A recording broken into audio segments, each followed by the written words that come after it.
ready? Let's start the August 18th Finance and Administration meeting. And Samantha, if we can start with just the manager treasurer updates. Sure, thank you. This will be provided to council as well, but I figured in this meeting I can give a little more detail on both of those reports. Basically, the first section of the report is an update on, just so council doesn't think that I've forgotten about the things that I was told to do. Okay, do you have a problem?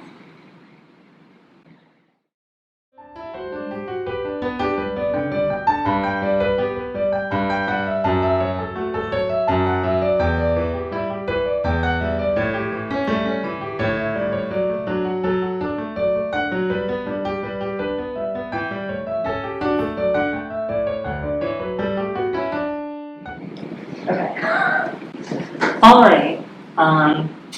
So the first section is items that we've talked about at a previous council meeting that aren't, that council doesn't need to talk about. And I just want to make sure everyone knew that I hadn't forgotten about those items and want to just, let council know what was going on with them. So since we talked about the mainline greenway at a past council meeting following recommendation from infrastructure, I wanted to let you all know, that we're really, kind of waiting to hear from Lower Marion Township about that. I'm meeting on Friday with Lower Marion Township and Kim Bezak and the bicycling group to talk more about where that's at, and then I can let infrastructure know. And once we, I don't think it'll really necessarily come back to council because council did approve the expenditure for the project. It's really just a matter of figuring it out and getting it done. The office manager position, we have completed the interviews for that, and that'll be a topic for Borough Council that I will want to discuss in the near future. The police pension actuary report we're going to talk more about later tonight. And my thanks to Councilmember Bush, who was a huge part of us submitting the county transportation grant for the stormwater bump outs. And we're just, waiting to hear what we find out on that one in the next couple months here. And then I just have, some items that maybe council hasn't spoken about, but that I felt that council and the public might appreciate. So the library board is holding a live music event on August 25th from 7 p.m. to 9 p.m. The Public Health and Safety Committee has been talking about doing a ribbon cutting for the EV chargers, which will be on September 10th. Let's see here. More community events. We have lots of community events coming up, which is a really good thing. The Narberth Business Association is also doing a music event, and I believe also a dog parade on September 12th.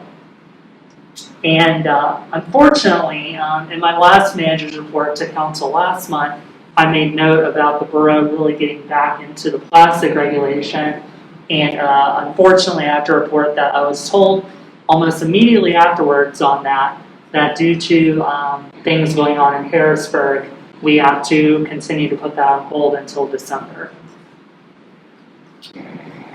So that is the manager's report.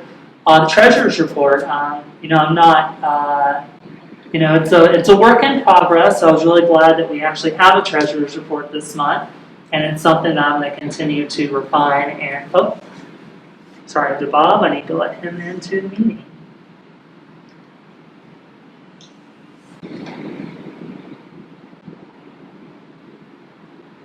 Bob, can you hear me? There we go. I can see you.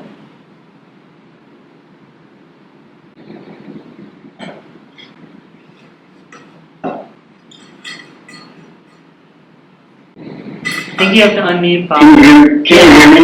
Yeah, we know. Hey! Okay, thank you. It's much better. You didn't miss much, but Samantha was just reviewing the borough manager update, but we have that all in her report. That's in the packet, so. Yeah. And we're on section 2, treasurer update. Thank you. All right, so with the treasurer's report, the main takeaway is, there's still, 4 months left in the year here, or 3.5 months left in the year. But looking at where the borough finances were at the end of July, even factoring in some of the recent expenses we've had and some which council will talk about tonight, like the library roof and that sort of thing. The borough's finances are actually doing pretty well. Also not including the ARPA funds, which as we talked about in this committee, I really want to use to shore up our fund balance. The borough is still, looks like it'll be ahead this year by $250,000. So for now we're in a pretty good financial position. Driven largely, looking on the revenue side, everyone's heard the news about home values, especially in the suburbs, selling for some high prices. So we brought in more deed transfer tax, and I think we were a little bit more than what we were expecting. Business privilege taxes have also been pretty healthy so far this year. And then also with our property taxes, we had a number of people last year with COVID and all that who may not necessarily have paid that within the calendar year last year. But it looks like between the current collections and the delinquent collections, that pretty much everybody who didn't pay last year has now paid this year for their property taxes. So I will warn us that a lot of these revenue sources are one-time sort of revenue sources. They'll help us this year, but it's not something we can necessarily count on for the budget for next year. And on the expense side, again, we have a one-time benefit to the borough. As I'm sure everyone's aware, the borough has been without several staff positions for a considerable portion of the year. So a lot of our staff expenses are down. And, those are probably the biggest reasons for the, for the budget position we're looking at the end of the year. Great. Thank you. Any questions, Fred or Rob? It was a recommendation of Sean for a while to build up the cash reserves of the borough. I think we budgeted for a small surplus this year, but not as big as $250,000. So I think that'll do well to improve the borough's financial position. We keep it. Yeah, I definitely give the prior administration a lot of credit for working to build that up. Great. Okay, approval of minutes we'll do. Our full council, is there something you want to call our attention to? Okay, the information items for discussion. We talked about the comprehensive plan implementation review, which has been updated. There were some suggestions and changes that Michelle worked on. So Samantha and I talked about sending that to council next week to keep to that kind of fall September deadline. I'd like to, I know we have such a packed council meeting tonight, but I'd like to, if possible, to throw it up on the screen just so the public gets kind of a view of it and council gets a heads up of what's being sent to them. We can feel like where we are in the hour of the council meeting to see what people's energy is this evening. But we'll have that out in the week to keep the deadline set forward. Any comments or questions about that? I'd also then like to, since it is done, Samantha, if we can put up and just kind of let council know that they're not going to be completing this evaluation, rather this will be a process that's set up for all new borough managers that will happen at the 6-month review where you will fill it out and discuss it with us, and then that's the same tool we use in a year. I'd like at least council to know that this is the process set forward and give them an opportunity to review that. Okay. Borough grant strategy, did you have something to, that was on our back burner? Actually, sorry, I think I have one additional item with the manager. I'll make sure I'm not going off the agenda here. Let's see here. I am going off the agenda, never mind. We'll come to the other thing in a minute. Okay. So I was able to start to put something together. So included in your packet is a memo that I'll just real briefly review here. First of all, we talked at our last meeting about establishing a borough grant calendar. That's something that I absolutely want to do because there are very specific timelines and deadlines for these grants. And most of them have very short application windows. So for a lot of them, you kind of have to know about them in advance to really have the time you want to apply for them. Something I'm going to be working a lot off of, I was looking at the Pennsylvania State Association of Boroughs website, and they have listings of federal, state, and private grant opportunities. So I think all the biggies that I've worked with in the past will be in there. And I'm sure there'll probably be some things that I haven't dealt with before that could be of benefit to Narberth Borough. The other thing we need to do, which I think is something we're already kind of doing, but our relationships with people involved in the grant process, whether it's elected officials in other towns, elected officials higher up than us at the county, state, and federal level, just making sure that we have good relationships with those folks, and that from time to time they know what's going on in Narberth, so that when we come to them needing their approval or support for a grant application, it's not, oh, hey, Who are they? yeah. Yeah, we should definitely, particularly now, just really invite the elected officials to know that so let them know what we're doing. I mean, we probably should think about that EV charger as really kind of a kickoff invitation event where we welcome all the elected officials who really have been tried and true to a sustainability agenda, make sure that they come and say a few words. I absolutely agree. I did invite Representative Daley and Senator Capoletti. Perfect. And I met with Representative Daley about a month ago, and I met with one of Senator Capoletti's staff members like 2 weeks ago to start to build that relationship.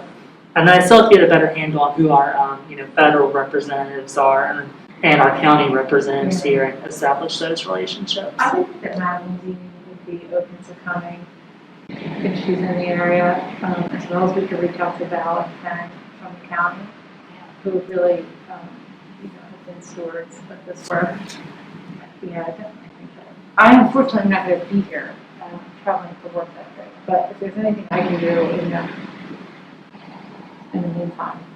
And even if it's not that event, I felt it was really important to get our state officials at that event, given that it was state money that primarily paid for them. But yeah, I'm sure we'll have opportunities to do that. And even just a basic, meeting without an event is something I'll want to do with those offices. And then also, the various agencies as well that are responsible for the grants. I thought was something that was important, to the grant work that I did in the past. In terms of what we apply for, all grants should tie to, some pre-existing plan or goal that the Borough Council has approved and stated, as opposed to just, applying for a grant because a grant is available. So I think any grant application that comes, before this group should say this is the action item on the comp plan or another plan that is it's going to help advance and accomplish.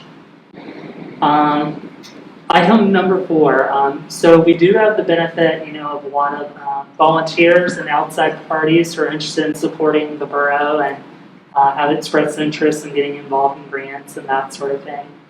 I think it's really important. Well, I'm really glad that people want to help. I think it's really important, again, that anything we're doing fits in with the overall vision of the borough. And again, that's why I think it's important that this committee gets some kind of initial look at whatever it is. And then I think beyond that point, that I have to have final editorial control. Well, not like me, but the borough manager needs to have final editorial control over the grant application, and should also be the party responsible for submitting the grant in case there are any follow-up questions from the grant agency or anything like that. I totally agree with you, which I think does not mean that it sounds like community members could be involved, but rather it is driven by the office and staff and council having it tied directly up and in with an initial review makes tremendous sense. And I do think much like some of the ordinance that we said, I mean, that's Frederick, how I met you, where it was, hey, we had this plastics ordinance, and really our solicitor said, does your, Narberth 2020 have any of this information?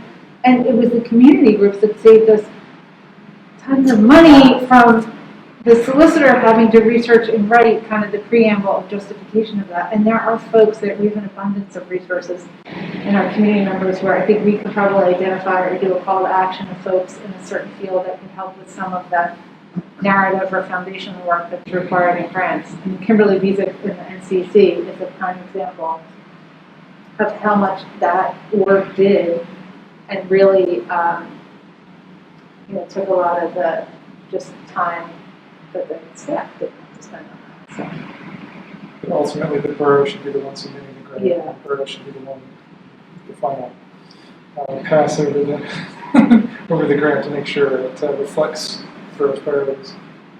Yeah, I think we're all on the same page. totally agree. Yeah.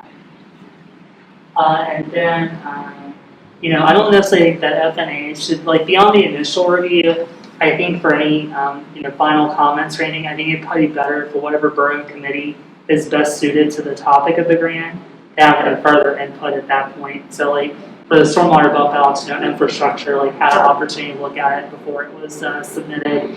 So I think that would probably be for the best. So meaning FNA would just say, oh, here's a stormwater grant. Oh, it tethers to, I think it's interesting to map it to, oh, this tethers to our comprehensive plan, that's great. It immediately gets bumped to infrastructure for more development. For that example, yeah. Or if we had, just because we were talking about recently, we, not necessarily a grant, but just, ideas in general. We had a grant, for shade trees or something like that, like maybe the Shade Tree Commission or the EAC or something like that, would be the party that would want to, look at it before the borough staff do the final submission or that sort of thing. So, and I think it's one of those things too where as we start doing this, this will be a procedure that we'll tweak a little bit and we'll fine tune. But I do think this will give us a really good framework to start with. And then of course for any final applications, Borough Council will need to approve any matching funds. Pretty much any grant you're going to submit for, they're going to want a resolution from Borough Council, authorizing the application and the matching funds. And then speaking of matching funds, generally when you apply for a grant, there's a decent lead time between applying, getting awarded the grant, and actually being able to start doing whatever the grant is for. So I think the borough, anytime it applies for a grant, to be on the safe side for the next year's budget, should go ahead and set aside whatever matching funds would be required for that grant, just to make sure we have the financial resources in place to do it. And also the other reason for that as well is pretty much not every grant, but 9 out of 10 is we have to spend the money first and then we get reimbursed. So that makes it even more important that we have the financial resources already available for it. So all the more reason to take that $250,000 and put it in reserves with the goal of we have a little pot of money to loan ourselves for these matching funds and grants. And then the last thing, just for my own sake, I'll throw out there to you all, which I think you all are pretty mindful of this as well, but just keep in mind that applying for the grant is honestly kind of the easy part in a certain way, not to diminish how hard that process is, but actually doing a grant and administering a grant and all the paperwork and the reporting and everything that comes with that can be a considerable time investment. So I just, just whenever a grant application comes in for FNA, one of the things I think we'll want to talk about is how many grants are we already working on, and not just the financial match component, but what sort of staff commitment do we already have in administering grants we have, because if you mess up the administration of a grant, you're basically blacklisted for a good 5-10 years, and I really don't want to see that happen to Narber. So this is actually a great segue to the question I was going to ask. Do you have a recommendation of it is reasonable to think that Narberth can apply for 3 grants a year? I mean, and I know you're still kind of understanding the scope of the office, but is there a kind of a number that the I would say 3 to 5, yeah. My previous employment, at one point I was managing 6 at one time, and that was a little dicey at a couple points. So I would say 3 to 5, yeah. Okay. Well, I would say not necessarily apply for 3 to 5 a year, but we could have 3 to 5 active ones going at any time. And it also kind of depends on the grant as well. That suggests we should push for higher dollar grants, obviously, rather than Yeah. small ones. So. Well, it's actually kind of ironic, yeah, because I got it was a great grant program, so I'm not going to name names here necessarily, but I got a grant for $15,000, and one of the requirements of this grant was every 2 weeks I'd have a phone call with the grant administrator, and it was usually 30 minutes to an hour to talk about like what had been accomplished, which was a very unusual requirement, especially for a grant that was only $15,000. So it kind of depends on the grant, but generally, you're going to get more. You want to get more bang for your buck. Yeah, I mean, the opportunity cost of that, you wonder if that was really the best use of the dollars, depending on how long the person wanted to continue these bi-weekly conversations. Okay, Bob, any questions, comments? Okay. The administrative office, lobby security? I would actually like to table that. Okay. If I may.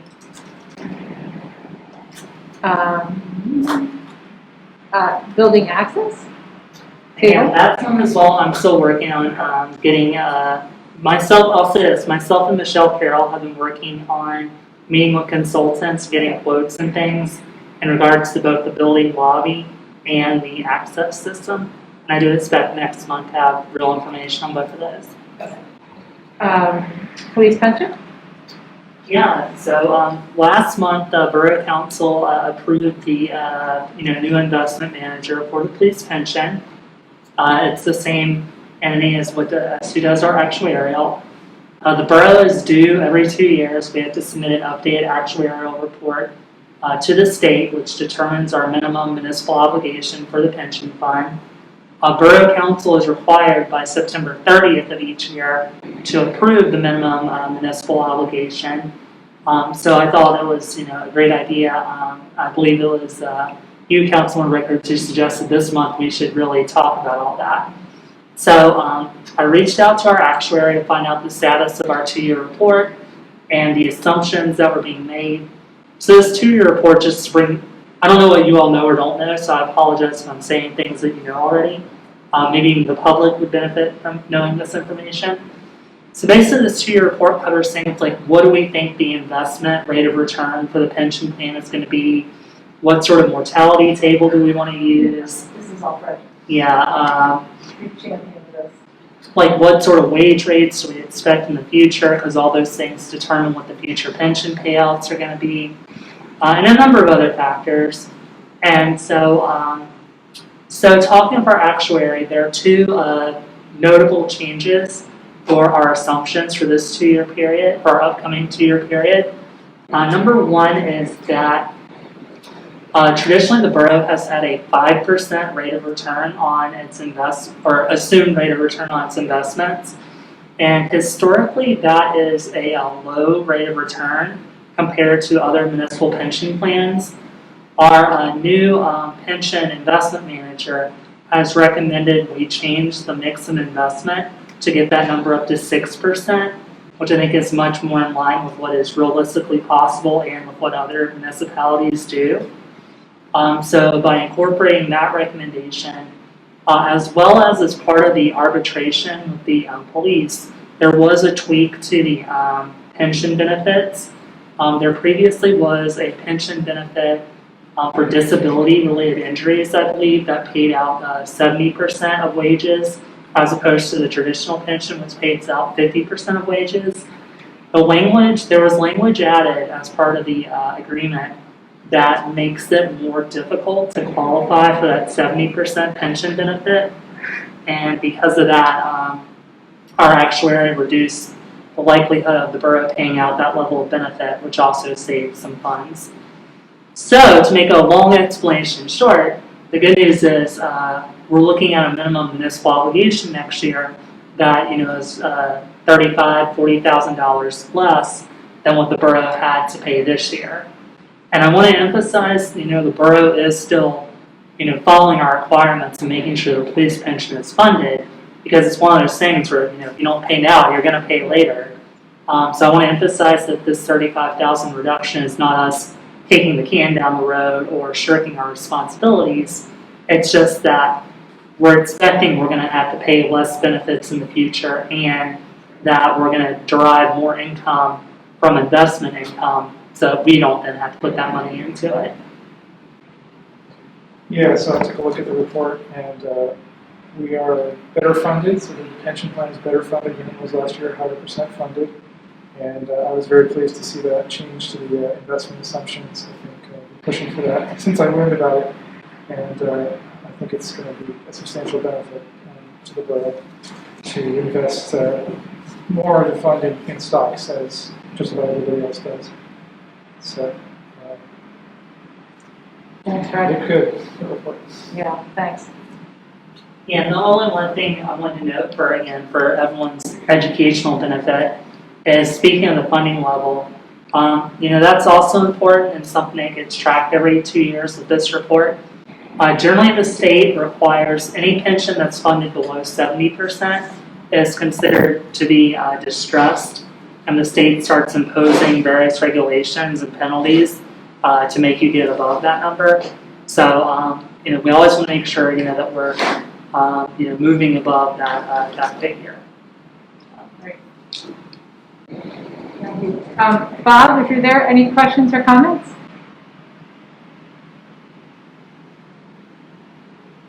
I'm going to assume none. So if I can amend the agenda and just add 4.7 to the shade tree discussion, not even the discussion yet, but just putting it on the radar. So probably 2 years ago, I think, when we were looking at the firefighter tax and the volunteer tax, we also had a shade tree presentation, and I had just kind of mentioned it'd be interesting to think about a tax credit for people who plant a shade tree. And it wasn't even a serious comment at that time. But I kind of thrown the idea out to Samantha pre-budget season to say, is this something that we should probably really explore if there is a need to increase shade tree planting? And at the time, it didn't make sense per our budget to really introduce something. I had thought, well, maybe there are really interesting ways we can look at partnership with the NBA, and maybe it's not a tax, but maybe it's a gift card or something that we could work really strategically to both increase some local shopping and economy and incentivize trees. It looks like we may be in a position to think about that partnership a little bit more, but I'm wondering if this is something we could ask the Shade Tree Commission. And because there's a financial component, is why I think it makes sense to come from this committee, is ask Shade Tree, do you need some assistance with increasing tree planting? If the answer is yes, what do you think a program would be, and how can the borough help support that? Well, we had that study, right? We did a shade tree inventory that documented a need for more shade trees in the borough, and documented several places that, lots of places where they could go, and suggested, a goal of a higher level of tree cover. So I think our comprehensive plan and our climate action plan both suggest incentives for tree planting. So I think we've got past recommendations for this, or for something. I'm not going to say it's for a tax incentive. I guess my question would be, how would you verify? Is someone going to go out there and look at the plans and check it on a box? So, Well, I don't think we can. I think borough staff doing that would be. No, I think ultimately we would just get the list of addresses that the shade tree, where they plant the trees. I mean, you plant twice a year, they're correct? Still spring, fall, so we would just get that list of addresses. Oh, so you're thinking that it would just be, okay, if the Shade Tree Commission goes and plants on your property, then you get a tax Correct. benefit the next It's year. a new program, so it's not an old, but a new program now. So if in 2021, 2022, you plant a shade tree, you get, this is theoretical, you get a $100 tax credit or a $100 NBA gift card, to use, which, again, I'm kind of thinking out loud. It may be easier for the borough to say, we're going to set aside $2,000 for shade tree funds and purchase the gift cards, so we don't have Regina trying to figure out, from an operational standpoint, it might just be easier. I mean, if the shade tree... From an operational standpoint, it would have to be like the borough, sending something to someone, because I think you're right, to have Regina, have our tax collector involved would be a little too much, but The office is certainly capable. I mean, accounts payable is a regular part of what we do, so. Right, and if the Shade Tree Commission were to come back with a recommendation of that, we have a goal of planting 30 trees. I mean, Jim, I'm looking at you, I'm sorry, but 30 would be kind of low. I mean, 50 trees Yeah, 50 is in the more. fall. All right, so my sense is that if we did this, then they were planting a lot more than 50 trees. I mean, they would get requests of the ones that for trees. So you Especially think if if they're someone providing said, a I tree. could get $100 worth of tater tots at the Greeks, bring on the tree? I mean, yeah, I think people are going to jump on it if we offer it, so. Okay. Maybe we cap it at like we set whatever the funding level is and make it first come, first serve. Right. Well, let's see what the Shade Tree Commission thinks. Yeah. I think that, there would be a lot of demand if we did not. So right now, we charge for the trees, right? You pay $30 or something for the planting. between 30 and 50, yeah. Yeah, so this is quite a shift. I've said making it free might be enough of an incentive, certainly providing an actual cash bonus. Right. I mean, so there is an interim step. We could just say the borough will cover the cost of the plantings. It's free. Right now it's 30 to 50. We could just say it's zero next year and see how that goes. So that might be one way to see what. Yeah, let's would start be over to awesome. the Shade Commission. I also think, again, I personally could justify investment in trees from borough funds when you're looking at the data, which pretty clearly suggests it's one of the best traffic calming tools. I mean, if you look at like carbon, anyone who was in Narberth this summer recognizes the increase in heat, aside from the stormwater. I mean, there are multiple reasons that we should be investing in trees. I Okay. mean, there's a history of borough council members serving on the Shade Tree Commission. We all like trees, I think. So I'd be for it. I think maybe we should see whether the next step to take would be make it free rather than Okay. incentivize it. So, Bob, I know you are on the Shade Tree Commission. Are you comfortable if we kick this recommendation to the Shade Tree? Do we think Bob's here? Are you looking for, I mean, Yeah, please. I think there are like a number of steps. I mean, appreciating what you're saying about adding more funding to tree planting. I think a lot of the benefit that we're looking for from shade trees are from mature trees. So it's in our interest to make sure that when it's planted, stays planted, survives, grows appreciably, and also that the trees we have are not taken down. So maybe you ought to think about, I mean, without sounding too coercive, maybe there ought to be a fee for taking down a tree to start with. Like charge that person $100 on top of they're already paying $2,500 to the tree company to take it down. Right. Maybe take a fee, maybe take a penalty from it. Do you think this is something that we can pass on to the Shade Tree? Yeah. Say, what is your recommendation Yeah. for maintaining and increasing? I'm not sure we can charge a fee for taking down a tree. On unless private there's- property. It's in the right of way, you can. On the right of way? Yeah, in my prior employment, that's actually how it worked. If you took a shade tree down in the borough right of way, Okay. it was like a $300 fee. And to plant trees was you had to get a permit, but there was no cost for it. But we can't do it on like a tree in the backyard. We can't regulate that. That's part of it. But I think to the point that Councilmember Rickards made, if we're willing to do something that's, I mean, all trees are in the best interest of the public, but the ones that are in the right of way are the ones that are really going to give you the traffic calming in addition to the environmental benefit.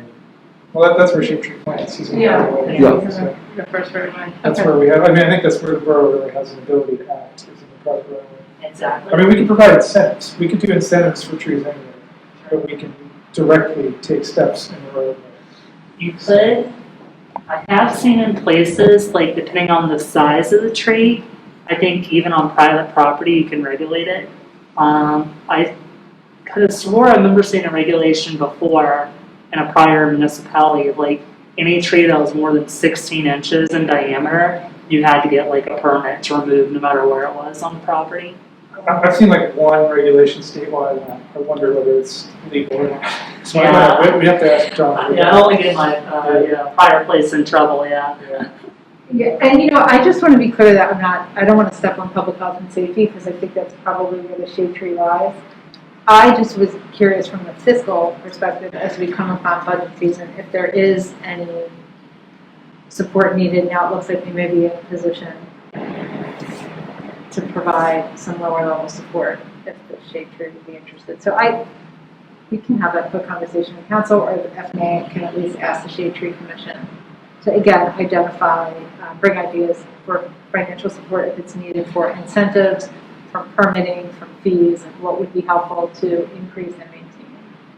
Comfortable with just saying we've asked Shakepeare to offer recommendations.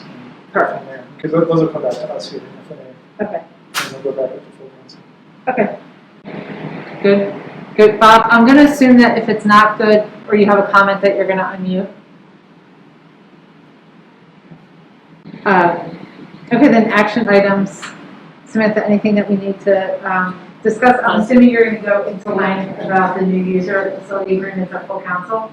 Yes, that's correct. Oh, actually not the New Horizons one, that's on the consent agenda, because the borough already has an agreement with New Horizons, and this agreement actually puts slightly more stringent requirements on their use. And so given that it's actually more strict than the previous agreement, I didn't think council would really need to have a firm discussion about that. So that one's on the consent agenda. The manager ordinance update as well will be on the council agenda, and that I think is fairly, we'll talk about that with council. And just a quick note about the minutes actually. That item 3 minutes, I apologize, I didn't think about this until now. That's actually to approve the minutes for this committee, as opposed to approving the council minutes. Okay. Oh, you know what? I don't think we've ever done that. Oh, okay. Approve the committee meetings. Well, I think sometimes you submit them. We approve them. I think it depends on the committee, but I think we probably should. Okay, I'm not trying to impose it on. Did you? It's okay. Okay. I don't have a problem with the minutes. I think we just, Okay. standard is you approve it in the committee and then it gets submitted before, Okay. I mean, before it gets published, it gets approved. Approved by council. Okay, so is that how, so I've been doing this incorrectly. So I need to send it to you and Bob to sign off on, and then I'll send it to you to post. That sounds great. That's pretty standard, but Yeah, we'll start doing that next I've been month. talking to systems then for almost 4 years. So sorry. no one's Okay. complaining. All right, I will do that. And then yes, the American Legion agreement is going to be discussed in detail for a council meeting. Okay. So, all right, somebody want to go, I mean, I was just wondering, should I ask my questions in the full council or should I discuss them? I was just wondering what the effect change, what are the effective changes to the relationship here? Because I was reading, I was trying to understand their ability to sublet, and I don't think I really understood it. Right now, they rent the space for birthday parties and things, and I wasn't sure if the new agreement would allow them to do that or not. I think probably, I think to be fair, I do think other members on council would probably have a similar question. Yeah. So maybe for the benefit of everyone, if it's okay with you all, I can absolutely answer that question here in the full council. Okay, just to cue that up, that's my main concern, was looking at that one paragraph that talked about their ability to sublet the room, who all could use the room, and how the borough has final responsibility, so I found that very unclear, so I'd like to. I also had a question just about during the pandemic with masks. You know, are we allowing folks to have a super spreader event? Do we say the same pandemic? Anyway, these are all Yeah, things that's something that I'm actually over the weekend was thinking about as well, so that would be good to talk about later. Yeah, whether we can put another condition, any other condition. Yeah, I was actually maybe thinking of the New Horizons, like any of these agreements, we do put in some clause in there that says like, whatever like the CDC regulations are, you have to follow those. or even, I okay. mean, New Horizons is a senior center, I'd really expect them to be up on the masking. Oh yeah, I mean I'm sure they will be, but I think we should treat everyone the same where it makes sense to do so, and given that we're in the middle of, changing the agreement with New Horizons, why not include it in theirs as well for them? It's Insert clause. How would we do that? We would insert into the current agreement? Is that what we approve? Yeah. Okay. Yeah, just when you approve the New Horizons agreement tonight, we can just turn the consent agenda, make a note that we want to make that tweak to it. Are we approving the American Legion agreement as well, or are we just discussing? It's on the council agenda, it's up to council, but you could approve it tonight, I guess is the way I would put it. Okay, so we have to, all right. Okay. Okay, if there's no one else public, is there? No, I No. didn't receive any public Yeah, comments, anything. anything else. Okay, then if we're well done, let's end the meeting and give it some time. Okay, Bob, anything? Oh, boy. Okay, let's hang up and then we can see if we can figure out how to get Bob in here. Yeah. Okay, thank you.